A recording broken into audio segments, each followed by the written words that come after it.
இதழின் ஆய்வு வெளி 7வது நிகழ்வு இன்று நடந்து கொண்டிருக்கிறது.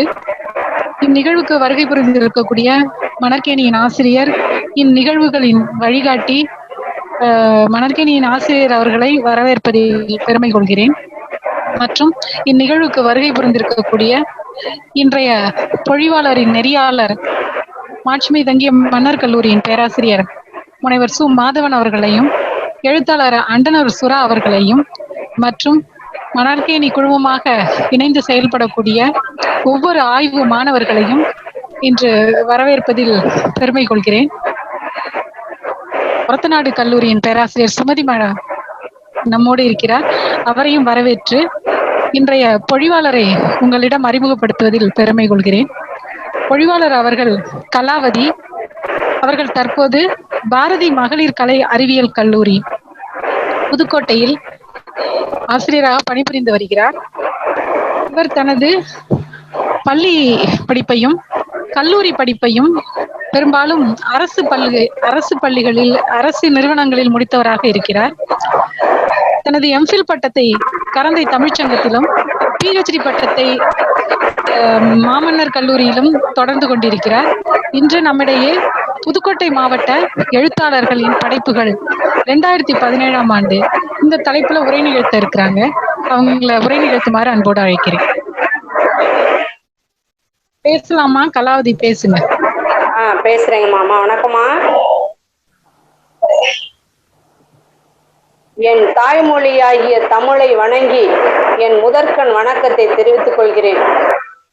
எனது நெறியாளர் மதிப்பிற்குரிய ஐயா மாதவன் அவர்களுக்கு என்னுடைய பணிவான வணக்கங்களையும், மகிழ்ச்சியான என்னுடைய அந்த நல்ல ஒரு மனதார அவரை வாழ்த்தக்கூடிய வகையில நான் அவருக்கு நன்றி சொல்கிறேன். அடுத்து மணற்கேணி ஆய்வுதலை நடத்தி வரக்கூடிய சீரோடும் சிறப்போடும் பொலிவோடும் இன்றளவும் ஆய்வு மாணவர்களுக்கு பயன்படக்கூடிய வகையில இந்த மணற்கேணி ஆய்வுதலை நடத்தி கொண்டிருக்கக்கூடிய ஒருங்கிணைப்பாளர்கள் மற்றும் உதவி பேராசிரியர்கள் அனைவருக்கும் என் முதற்கண் வணக்கத்தை தெரிவித்துக் கொள்கிறேன். முனைவர் பட்ட ஆய்வாளர்களுக்கும் என்னுடைய நன்றியை தெரிவித்துக் கொண்டு என்னுடைய உரையை நான் இப்பொழுது தொடங்குகிறேன். நம்முடைய புதுக்கோட்டை ஒரு கவிக்கோட்டை. இவர்கள் ஒரு செடியில் பூத்த மலர்களாய் வாசம் வீச என்னுடைய இறைவனை நான் வணங்கி அவர்களை நான் வாழ்த்தி, அவர்களுடைய நம்முடைய புதுக்கோட்டை மாவட்டத்துல இருக்கக்கூடிய எழுத்தாளர்களுடைய படைப்புகளை என்னுடைய முனைவர் பட்ட ஆய்வுக்கு ஐயா அவர்கள் எடுத்து கொடுத்தது எனக்கு பெருமையாக இருக்கிறது. நான் புதுக்கோட்டை மண்ணில் பிறந்து புதுக்கோட்டையில் இருக்கக்கூடிய அந்த எழுத்தாளர்களை நான் ஆய்வு செய்வது என்பது என்னுடைய உள்ள மகிழ்ச்சி அடைகிறது. இதற்கு உறுதுணையாய் இருந்து எனக்கு எல்லாவற்றிலும் எனக்கு உதவி செய்யக்கூடிய என்னுடைய நெறியாளருக்கு பணிவான வணக்கத்தோடும், எனக்கு உதவி செய்யக்கூடிய என்னோடு கூட இருந்து பயிரக்கூடிய என்னுடைய பிஹெச்டி ஆய்வுக்கு என் கணவர் அவர்களுக்கும் நான் இந்த நேரத்துல நான் நன்றி சொல்ல விரும்புகிறேன். இதுல முனைவர் பட்ட ஆய்வுக்கு நான் எடுத்துக்கொண்ட தலைப்பு புதுக்கோட்டை மாவட்டத்தின் இலக்கிய படைப்புகள் 2017. அதாவது இந்த ஒரு வருடத்தில் வந்த படைப்புகளை ஆய்வுக்காக நான் எடுத்திருக்கேன். உலகில் ஒவ்வொரு நாளும் பல நிகழ்வுகள் நடந்து கொண்டு வருகின்றன. இந்நிகழ்வுகளை செய்திகளாக, ஒளி கோர்வைகளாக, ஆவணமாக ஒவ்வொரு நாளும் இலக்கிய பதிவுகள் ஒவ்வொரு நாளும் வெளிவந்து கொண்டிருக்கின்றன. இப்பதிவுகள் எதிர்கால சமுதாயத்திற்கு நிகழ்கால சமுதாயத்தின் நிகழ்வுகளை எடுத்துரைப்பதாக அமையும் என்ற நம்பிக்கையோடு இந்த பதிவை நான் முன்வைக்கிறேன். இதுல பெரும்பாலும் அரசியல், சமுதாய நிலை, அவற்றின் நோக்கும் போக்கும் எடுத்துரைக்கும் ஆவணங்களாக நிறைய சொல்லியிருக்காங்க. அதுல ஒரு சிலவற்றை மட்டும் நான் படித்தவற்றை முன்வைக்க நான் விரும்புகிறேன். ஆய்வினுடைய நோக்கமாக இதுல நான் சொல்லியிருக்கேன் அப்படின்னு சொன்னா, புதுக்கோட்டை மாவட்டத்துல 2017ஆம் ஆண்டு வெளிவந்த படைப்புகளில் கவிதை, சிறுகதை, புதினம் ஆகியவற்றின் உள்ளடக்கங்களை மேற்கொண்டு அதை ஆராயும் விதமாக இந்த ஆய்வினுடைய நோக்கம் உள்ளது. ஒரு மாவட்டத்தில் விளைந்த படைப்புகளாயினும் அவற்றில் இடம்பெறும் மானுட சமூக பொதுமை சிந்தனைகளை அடையாளம் காணும் வகையிலும் இந்த ஆய்வு மேற்கொள்ளப்படுகிறது. ஓராண்டுக்குள் வெளிவந்த படைப்புகளை தற்கால சமுதாயத்தின் தாக்கங்கள் இடம்பெற வேண்டும் என்ற ஒரு மன வாஞ்சையோடு இதை நான் தெரிவு செய்துள்ளேன். ஆய்வினுடைய தலைப்பு வந்து புதுக்கோட்டை மாவட்டத்தின் இலக்கிய படைப்புகள் 2017. அதாவது நம்முடைய புதுக்கோட்டை மாவட்டத்துல இருக்கக்கூடிய எழுத்தாளர்கள் 2017ஆம் ஆண்டு வெளியிட்ட அவர்களுடைய படைப்புகளை வெளிக்கொண்டு வர நான் இந்த தலைப்பை தேர்வு செய்துள்ளேன். இதுல முதன்மை தரவாக புதுக்கோட்டை மாவட்டத்தில் 2017 வெளிவந்த கவிதை, சிறுகதை, புதினம் போன்ற படைப்புகள், துணைமை தரவுகளாக படைப்பாளர்களுடைய நேர்காணல், நூல் மதிப்புரைகள், ஆய்வேட்டு கட்டுரைகள், இவைகள் வந்து துணைமை தரவுகளாக இதுல நாங்க எடுத்திருக்கோம். ஆய்வினுடைய கருதுகோளாக என்ன செய்யலாம் அப்படின்னு சொல்லி தெரிஞ்சிருக்கேன் அப்படின்னா, இலக்கிய படைப்புகளுக்கு ஒரு அளவீடு வைத்து இவ் ஆய்வுக்களம் சிக்கலின்றி அமையத்தர படைப்புகளில் மனிதநேயம் வளர்க்கும் பண்பு, மக்களை இலக்கிய நெறிப்படி நடக்க செய்யும் மாண்பு, படைப்பாளர்களை வளர்க்கும் முயற்சி ஆகியன இதுல தெரிவு செய்யப்படுகிறது. அடித்தட்டு, முக்கியமாக அடித்தட்டு மக்களுடைய வாழ்க்கை முறை இவ் இலக்கியங்களில் வெளிப்படும் போக்கை அறிய முடிகிறது. அடித்தட்டு மக்கள், நம்முடைய சமூகமானது எந்த நிலையில போயிட்டு இருக்குன்னே தெரியல. ஆனா அதை ஓரளவு சமூகத்துக்கு நான் எடுத்து சொல்லணும்னு சொல்லி இந்த தலைப்புல நான் முயற்சி பண்ணிட்டு இருக்கேன். ஆய்வினுடைய அணுகுமுறையாக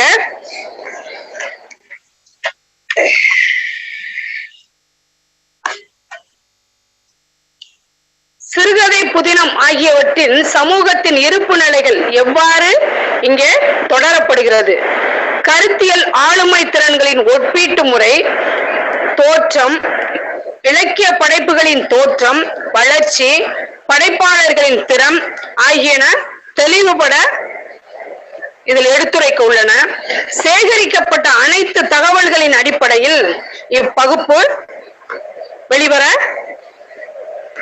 முடியும். படைப்புகளில் இயல் பகுப்பாக புதுக்கோட்டை மாவட்ட படைப்பாளிகள் ஓர் அறிமுகம், புதுக்கோட்டை மாவட்டத்தின் இலக்கிய படைப்புகள் 2017, கவிதை நூல்களில் கருத்தியல் பின்புலங்கள், சிறுகதை நூல்களில் சமூக நோக்குநிலை, புதின படைப்புகளில் சமூக சிந்தனைகள், படைப்புகளில் 2017 தாக்கம்.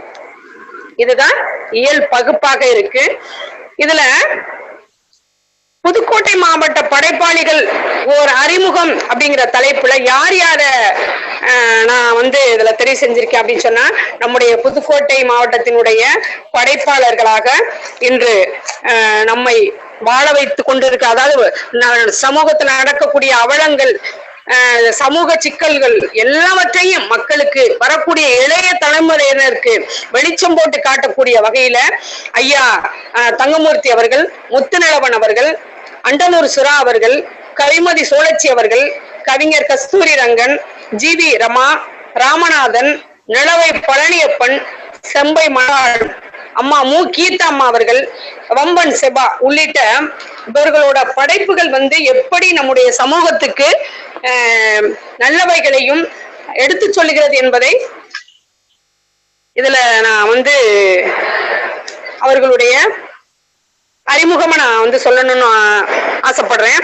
அடுத்து புதுக்கோட்டை மாவட்டத்தினுடைய இலக்கிய படைப்புகள், அந்த 2017 வந்து என்னென்ன படைப்புகள் வெளிவந்தது அப்படின்னு சொல்லி நம்ம பார்த்தோம் அப்படின்னு சொல்லி சொன்னா, இதுல வந்து என்னுடைய ஆய்வுக்கு மிக சிறப்பாக இன்றைக்கு உதவி கொண்டிருக்கக்கூடியது எது அப்படின்னு சொல்லி சொன்னா, ஒண்ணு வந்து புதுகை பூவண்ணன் ஐயா அவர்களுடைய பொதிந்து குழந்த புன்னகை, இது வந்து ஒரு கவிதை தொகுப்பு. இரண்டாவது சாமி கிரேஸ் ஐயா அவர்களுடைய துருவேறிய தூரிகைகள். அடுத்து தங்கமூர்த்தி ஐயாவினுடைய கைக்கூ 100. நாலாவதாக ஒரு பட்டமிளகாயும் கொஞ்சம் உப்பும், ஐயா மீரா செல்வகுமார் அவர்களோட அந்த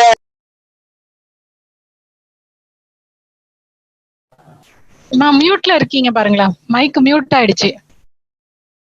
கலாவதி மைக் மியூட்ல இருக்கு. கலாவதி கலாவதி உங்க மைக் மியூட்ல இருக்கு. அந்த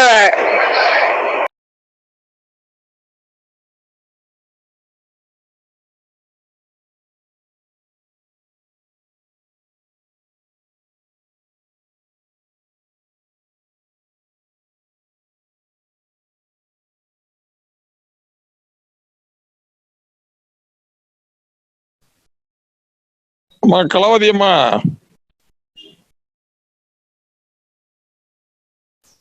அவங்க கவனிச்சாங்களான்னு தெரியலையே. Ma'am Kalavathi ma'am. கலாவதி அம்மா. ஐயா கேக்குதுங்களா? கேக்குது கேக்குது கேக்குது.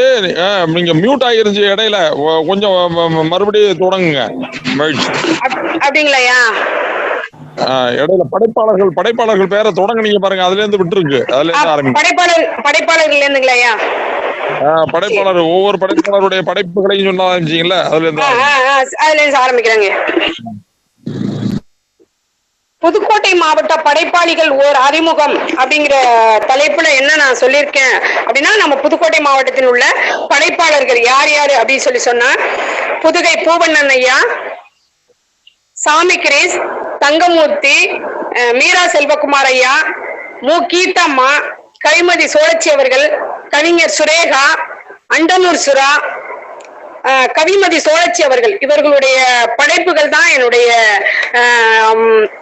முனைவர் பட்ட ஆய்வுக்கு ஒரு அங்கமாக இருந்து எனக்கு வழிகாட்டுதல் செய்கின்றது. இவர்களுடைய கவிதைகளும் சரி, சிறுகதையும் சரி, ரொம்ப ஒரு சமூகத்தை பத்தின ஒரு கிளறலாக அங்கு சொல்லப்பட்டு இருக்கிறது. புதுக்கோட்டை மாவட்டத்தினுடைய இலக்கிய படைப்புகள், இவர்களுடைய என்னென்ன படைப்பு, அந்த 2017 வெளிவந்த படைப்புகள் என்ன அப்படின்னு சொன்னா, புதுகை பூவண்ணனுடைய பொதிந்து கிடந்த புன்னகை அப்படிங்கிற ஒரு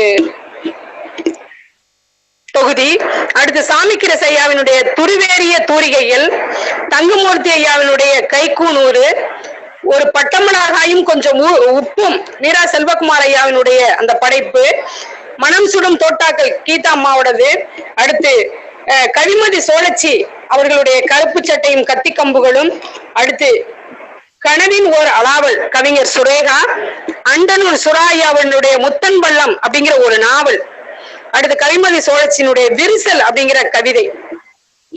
இதுல எனக்கு எல்லாமே கவிதை தொகுப்பு தான். அதுல அண்டனூர் சுராயாவினுடைய நாவல் முத்தன் பள்ளம் அப்படிங்கிற அந்த நாவல் ஒன்னே ஒண்ணு எனக்கு கிடைத்திருக்கிறது. அடுத்தது சிறுகதை தொகுப்பாக கவிமதி சோழாச்சி ஐயாவினுடைய கருப்பு சட்டையும் கத்தி கம்புகளும் அப்படிங்கிற அந்த தலைப்புல சிறுகதை தொகுப்பு இருக்கு. மித்த எல்லாமே இருக்கிறது அத்தனையுமே கவிதை தொகுப்புகள் தான். இந்த கவிதை தொகுப்புகள் எல்லாமே மக்களுடைய அவலங்களையும் சமூக நோக்குகளையும் ஆணாதிக்க சமூகத்தினுடைய ஒரு அதாவது மக்கள் எப்படி அப்படி தள்ளுண்டு கிடக்குறாங்க அப்படிங்கிற ஒரு நிலையை ஆராயக்கூடியதாக இதுல சொல்லியிருக்காங்க.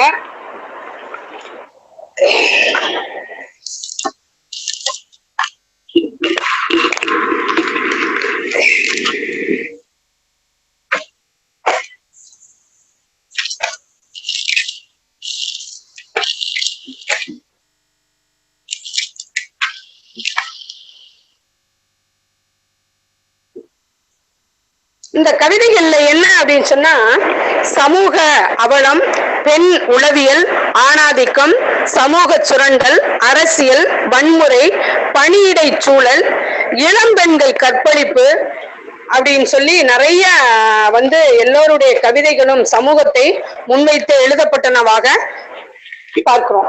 இதுல இப்ப கவிதை நூல்களில் கருத்தியல் பின்புலங்கள் அப்படின்னு சொல்லி நம்ம சொல்ல போனோம்னு சொன்னா, நிறைய அந்த துருவேறிய தூரிகைகள், கைக்கூனூறு, கனாவின் ஊர் அலாவல், மனம் சுடும் தோட்டாக்கள், விரிசல் விரிசல், ஒரு பட்டமிளகாயும் கொஞ்சம் உப்பும், பொதிந்து கிடந்த புன்னகை, இந்த நாவல் தொகுப்புகள்ல நிறைய எழுதியிருக்காங்க சார். அதுல இன்னும் சொல்ல போனோம்னு சொன்னா, பெண்களை முன் வச்சு நிறைய எழுதியிருக்காங்க. முக்கியமா சொல்ல போனோம்னா அது கீதாம்மா அவர்கள் எழுதிய அந்த மனம் சுடும் தோட்டாக்கள்ங்கிற இந்த கவிதை தொகுப்பு ரொம்ப அருமையான ஒன்று. இதை நான் எம்ஏ பிள்ளைகளுக்கு நடத்தையில கூட நான் சொல்லியிருக்கேன். பிள்ளைங்களுக்கு ஒரு பாடப்பகுதியா இருந்தா கூட நல்லா இருக்கும் அப்படிங்கிற மாதிரி நான் சொல்லியிருக்கேன். அது ரொம்ப பிள்ளைங்களை சமூகத்தினுடைய அப்படி சுத்தி பெண்களுக்காகவே எழுதப்பட்ட ஒன்றாகவே தோணுகிறது. அதுல ஒரு கவிதை கூட அம்மா சொல்லியிருப்பாங்க, நட்ட நடு இரவு 12 மணி உடல் நிறைய நகைகளுடன் ஒற்றை பெண் ஊர்வலமாய் ஆண்கள் புடைசூழ இந்தியாவா இது ஓ மாரியம்மன் அப்படின்னு சொல்லி அந்த கவிதை ரொம்ப அழகா இருந்தது. அதாவது பெண்களுக்கு வந்து பாதுகாப்பு இல்லைங்கிறது வேற. அந்த மாதிரி ஒரு சூழல்ல ஒரு சிலை, அது ஒரு பொம்மை, உயிரற்ற ஒரு ஜடம், அப்படிப்பட்ட அந்த ஒரு சிலையை தூக்கி கொண்டு போறதுக்கு கூட ஆண்கள் மத்தியில தான் பெண்கள் போக வேண்டியிருக்கு அப்படிங்கிறத அழகா சொல்லியிருந்தாங்க. ரொம்ப அருமையா இருந்துச்சு. அப்ப ஒவ்வொரு சூழ்நிலைக்குமே பெண்கள் வந்து பாதுகாப்பு அற்ற ஒரு நிலையைத்தான் அங்க நான் பார்க்க முடிகிறது.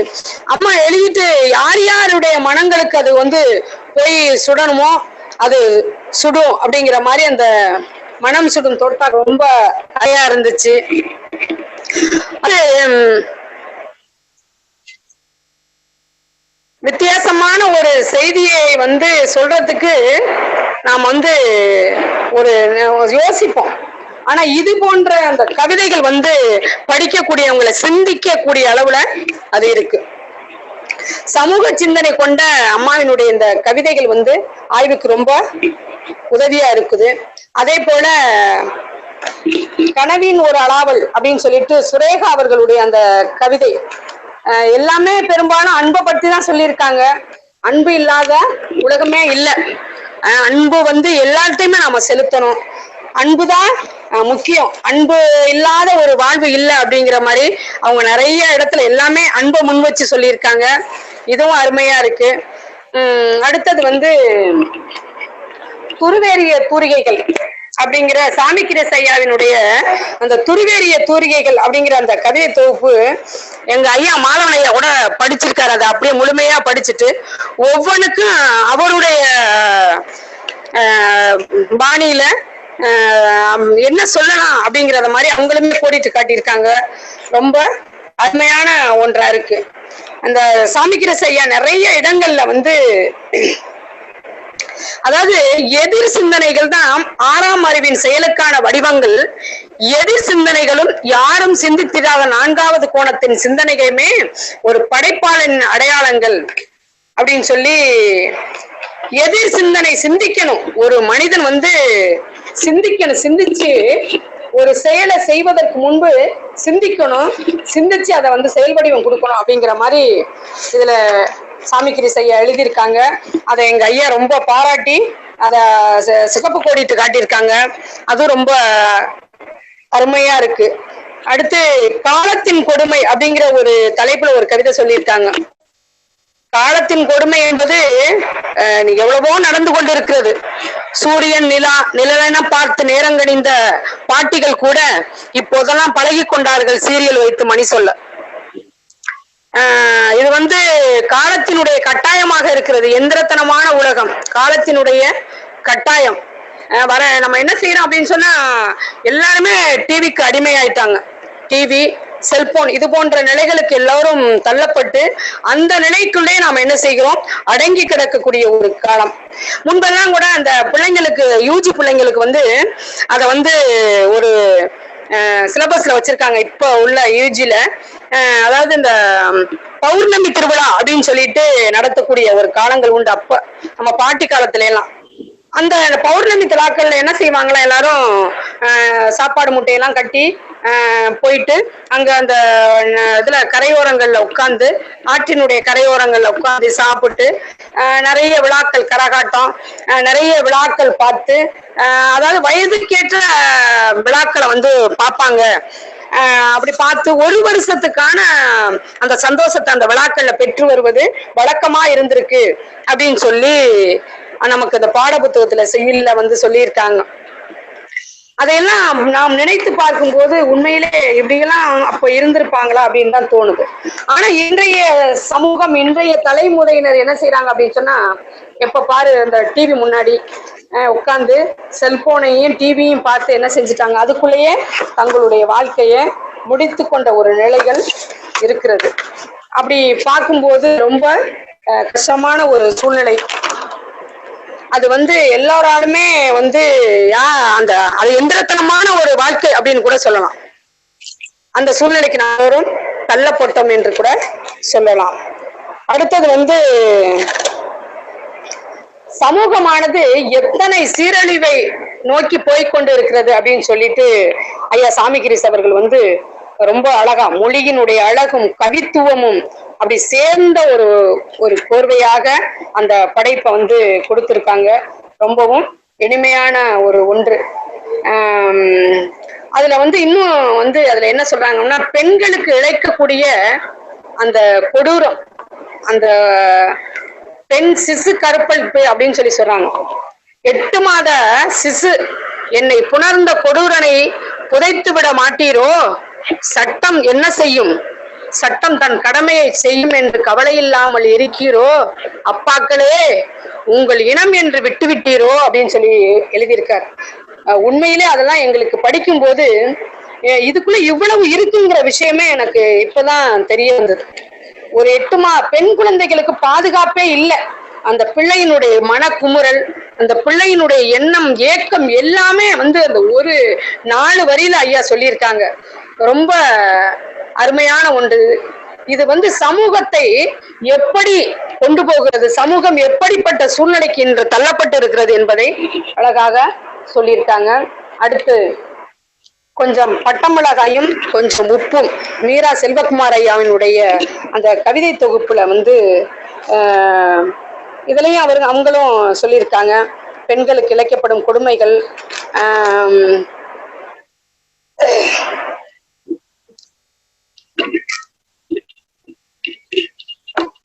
நீதி, முதலாளித்துவ மூலதனம், நீதியே நீதியை தேடுகிறது. அருமையான ஒரு அந்த தலைப்புல ஒரு அழகான கவிதை. இயற்கை, இவர்கள் கவிதையில் வந்து அந்த சமூக அநீதிகளை எடுத்து சொல்லக்கூடிய பாங்கு ரொம்ப அழகா இருக்கு. படிப்பதற்கு ரொம்ப ஆர்வமாகவும் இருக்கு. என்னுடைய ஆய்வுக்கு மிகவும் பயன்படும். அதுல வந்து இந்த ஒரு பட்டமிளகாயும் கொஞ்சம் உப்பும் அப்படிங்கிறது காரசாரமான ஒன்று. வாழ்வியலை வந்து வார்த்தையாய் வடித்துள்ளார் ஐயா அவர்கள். தான் கண்கள் கண்ட காட்சிகளை கவித்துவமாக, எண்ணங்களாய், எழிலாய், அழகியலை அர்த்தமாய் மாற்றிய கேள்விகள், சமூகத்திடம் கேட்டு தாய்ப்பாசம் வணங்கி நின்று பிள்ளைகள் பாசம் வளர்த்து உண்மை நிலையை தேடும் நிதர்சனமான நிகழ்வு இவருடைய கவிதைகளில் இன்று வெளிப்பட்டு கொண்டு இருக்கிறது. காரமும் உப்பும் என்று சொல்லான் அந்த குடும்ப உறவு என்பது இன்று இல்லாத ஒரு நிலையில் இருக்கிறது. ஆனா ஐயாவினுடைய அந்த கவிதை தொகுப்பு அந்த குடும்பத்தை எப்படி நடத்த வேண்டும், எப்படி அரவணைக்க வேண்டும் என்று அந்த பாசங்களுடைய பிணைப்பாக அந்த கவிதைகள் ஒவ்வொன்றும் வெளிப்படுத்துகின்றது. நாம் வந்து ஒவ்வொருவரும் அந்த காரசாரமாய், அந்த உண்மையோடும் அந்த நிதர்சனத்தோடு நாம் வாழ கற்றுக்கொள்ள வேண்டும். திரளான ஐஸ்வர்யத்தை பாய்க்குளும் நற்கீர்த்தியே தெரிந்து கொள்ளப்படத்தக்கது என்றும், திரளான பொன் வெள்ளிகளை பார்க்கும் தயையே நலம் அப்படின்னு என்று சொல்லக்கூடிய அந்த பொன்மொழிகளுக்கு ஏற்ப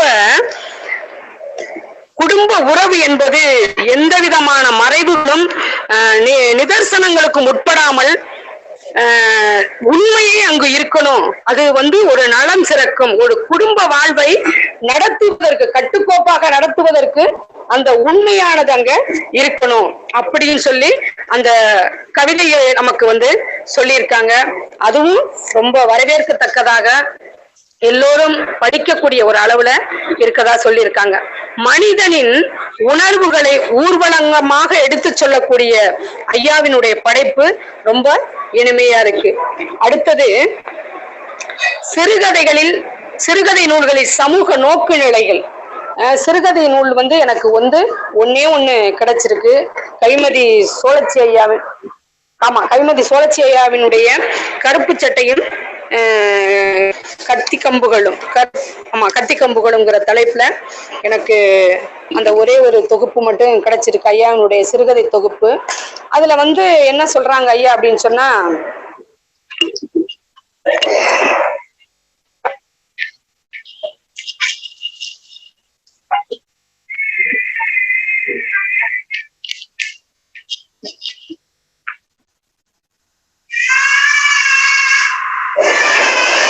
சிறுகதைகள் சமூகத்தின் பிரதிபலிப்பை சிறுகதைகள் சமூகத்தின் பிரதிபலிப்பாக அமைய வேண்டும். அச்சமூகத்தின் சிக்கல்களை, சங்கடங்களையும் துயரங்களையும் வெளிக்காட்டுவோனாக அமைய வேண்டும் என்ற இந்த கூற்றிற்கு ஏற்ப சிறுகதை தொகுப்பை ஐயா ரொம்ப அருமையா எல்லோருக்கும் பயன்படக்கூடிய வகையில அந்த தொகுப்பை வெளியிட்டிருக்காங்க. இந்த சிறுகதையானது சமூக பிரச்சனைகளையும் தனிமனித உணர்வுகளையும் குடும்பங்களினுடைய பிரச்சனைகளை முழுமையாக ஆராயக்கூடிய வகையில தன்னுடைய எண்ணத்தினுடைய வெளிப்பாடாக ஐயா சொல்லியிருக்காங்க. இச்சிறுகதை தொகுப்புல மொத்தம் சிறுகதைகள் 11 சிறுகதைகள் இருக்கு. அதுல குருவிக்காடு முதலில் தொடங்கி இந்நூலின் தலைப்புள்ள கருப்பு சட்டையும் கத்திக்கம்புகளும் வரை ஒவ்வொரு சிறுகதையின் தனிமனித உணர்வுகளையே தனித்து பேசுகின்றன. ஒரு மனிதன் பிறந்தது முதல் எப்படி வாழ வேண்டும், என்னென்ன பிரச்சனைகளை சந்திக்கின்றான், எப்படி வாழ்ந்தால் எப்படிப்பட்ட நிலை நமக்கு உண்டாகும் அப்படிங்கறத ஐயா அவர்கள் அருமையா சொல்லியிருக்காங்க. குருவிக்காடு அப்படிங்கிற அந்த கதையில தற்கால பிரச்சனை ஐயா முன்வச்சு எழுதியிருக்காங்க. விவசாயிகளுடைய அவலம், ஒரு நாளுக்கு விவசாயி உழைத்து இருக்கிறான், எல்லாரும் ஒரு நாள் நல்ல சாப்பாடு சாப்பிட்டு உண்றான், அதுவே கிடையாது. அப்படிப்பட்ட அந்த துயர நிலைகளையும் அந்த குருவிக்காடு அப்படிங்கிற அந்த சிறுகதை மூலமா நமக்கு இளைய சமூகத்துக்கு ஐயா சொல்லி இருப்பது ரொம்ப அழகா இருக்கு. இன்னும் அதுல நிறைய சிறுகதைகள் வருது. பலவிதமான இன்னல்கள், போராட்டம், அரசியல், அடக்குமுறை, மக்களினுடைய எழுச்சி முறை ஆகியன இதுல இடம்பெறுகிறது. இன்னும் சொல்ல போனா இன்னும் சொந்த பிரச்சனைகளை பெருசா எண்ணாம இன்னும் நிறைய பேர் சமூகத்துல இருக்காங்க.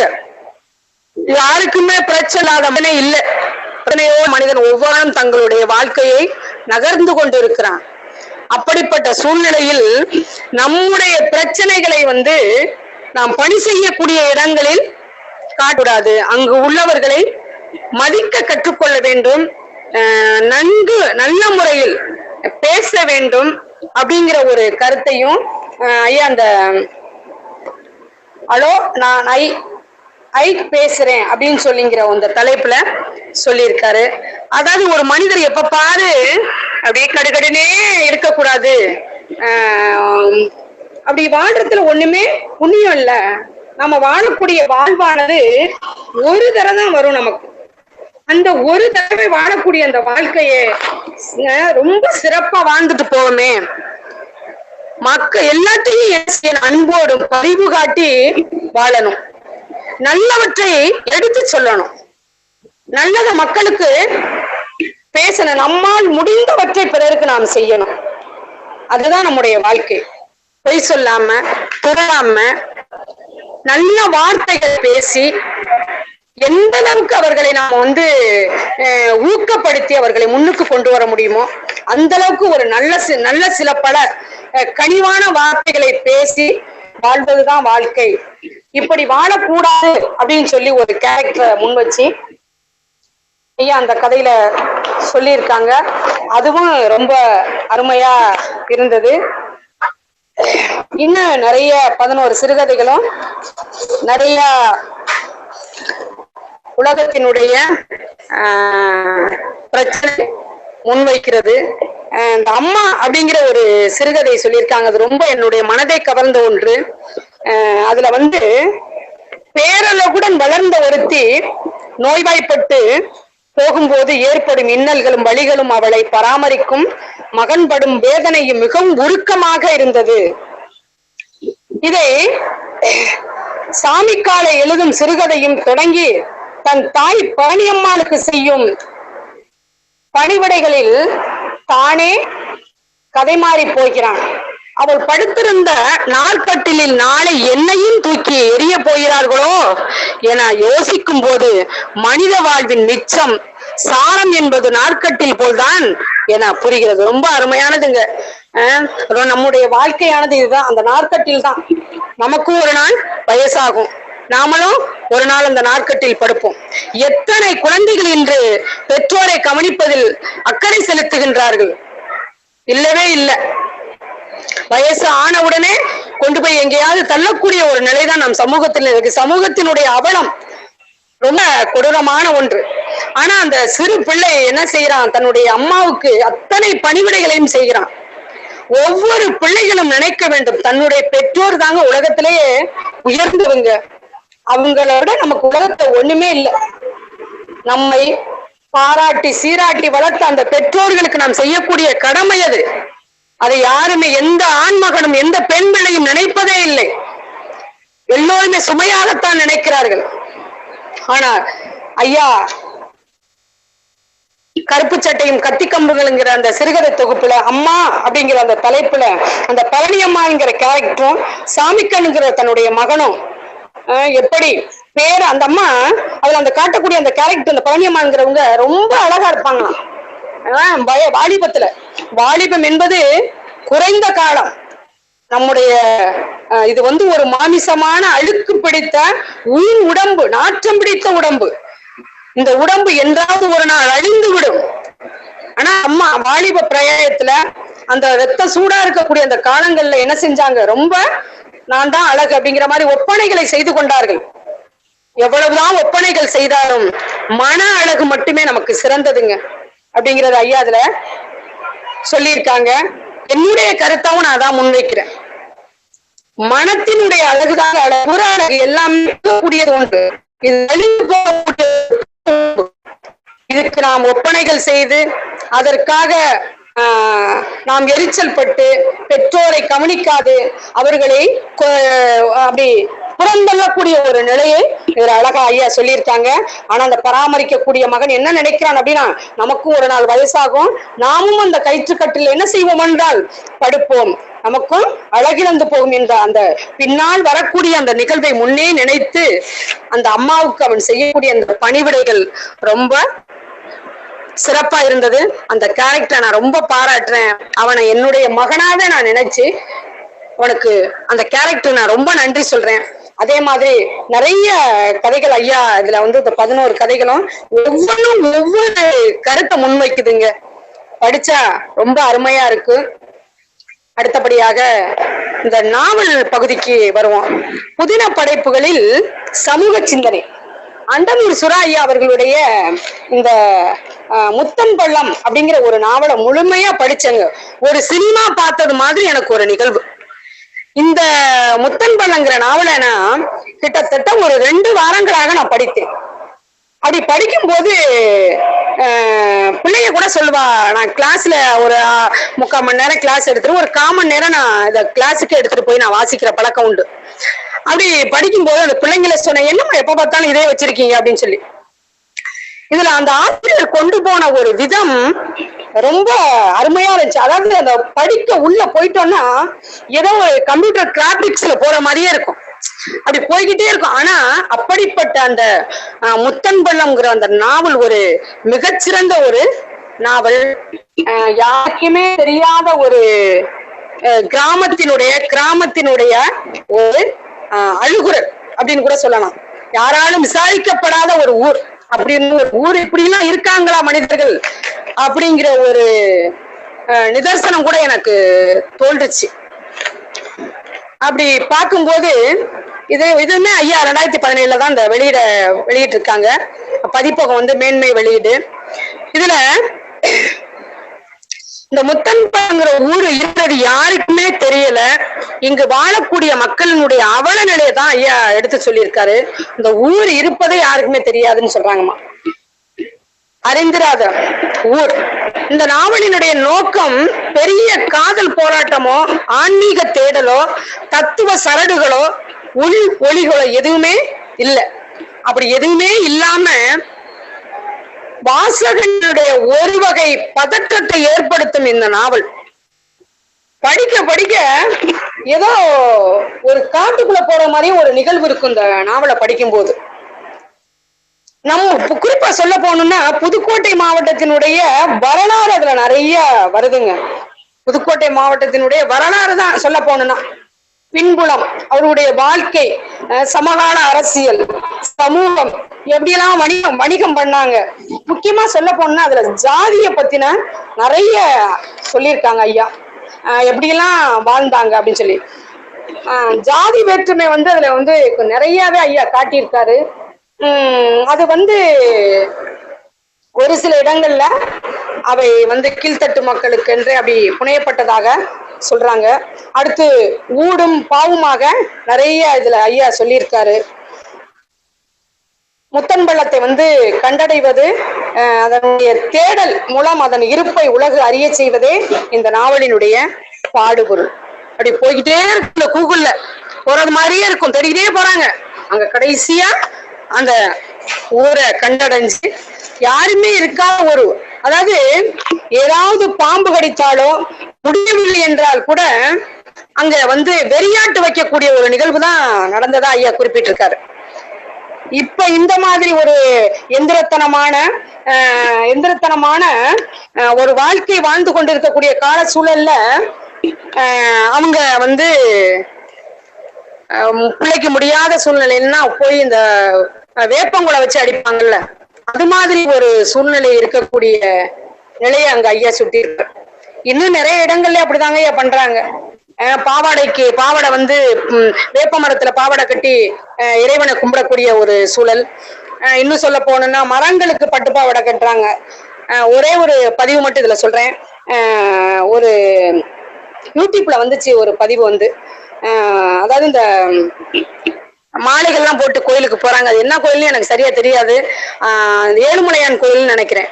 அங்க வந்து ஒரு ஐயா, அவர் வந்து நம்ம அறிஞர்கள் மாதிரி பெரிய மூத்தவர், பேர் சரியா தெரியல, அவர் வந்து தன்னுடைய நண்பரோடு அந்த படியில ஏறி ஏழுமலையான தரிசிக்கிறதுக்காக போயிருக்காங்க.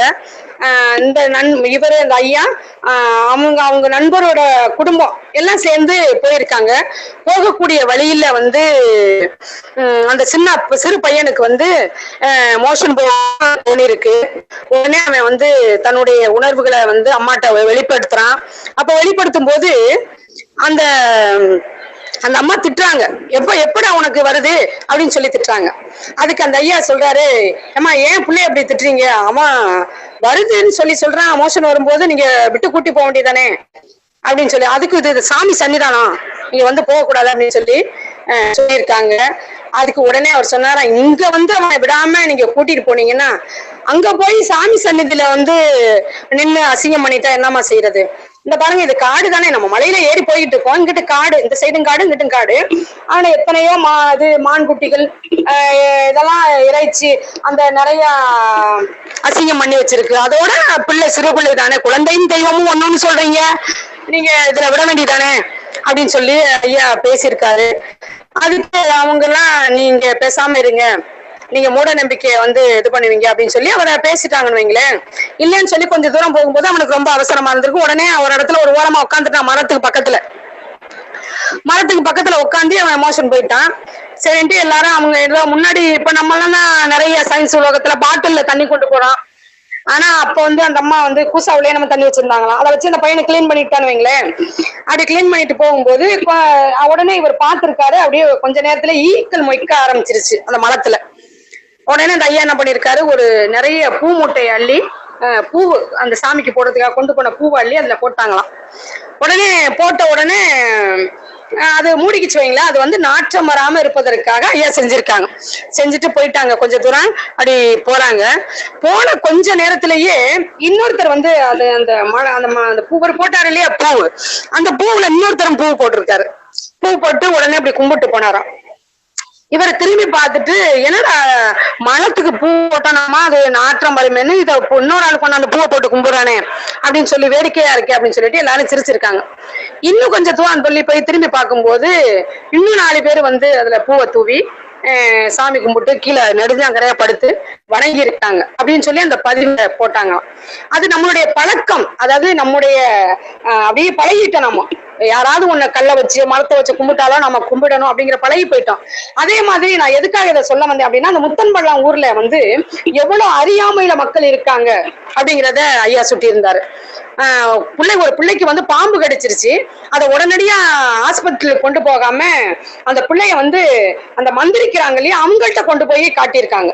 அப்ப இப்படிப்பட்ட அறியாத நிலையில மக்கள் வசித்து கொண்டு இருக்காங்க அந்த முத்தன்பள்ளங்கிற ஊர்ல அப்படிங்கிற அந்த பதிவை அதுல முன் வச்சிருந்தாங்க. ரொம்ப அருமையா இருந்தது. அடுத்து புதுக்கோட்டை மாவட்டத்துல வந்து சபிக்கப்பட்ட பூமி முத்தன்பள்ளம் அப்படின்னு சொல்றாங்க. அப்படி சபிக்கப்பட்ட பூமி. இன்னமுமே அங்க வந்து ஒரு ஹாஸ்பிட்டல் கிடையாது, பள்ளிக்கூடம் கிடையாது, பஸ் வசதி கிடையாது. ஒரு பாலைவனத்துக்குள் அவர்கள் என்ன செய்யறாங்க, வாழ்ந்து கொண்டு இருக்கிறார்கள் அப்படின்றத முன் வச்சிருந்தாங்க. இதுல வந்து அந்த ஊருக்கு கூட்டி செல்லக்கூடிய ஒரு கருவியா அந்த போக்கிமான் அப்படின்னு சொல்லிட்டு, அந்த ஆங்கில சொல் போக்கிமான் அப்படின்னு சொன்னா அந்த ஆங்கில சொல்ல போக்கிமான்னு சொல்றாங்க.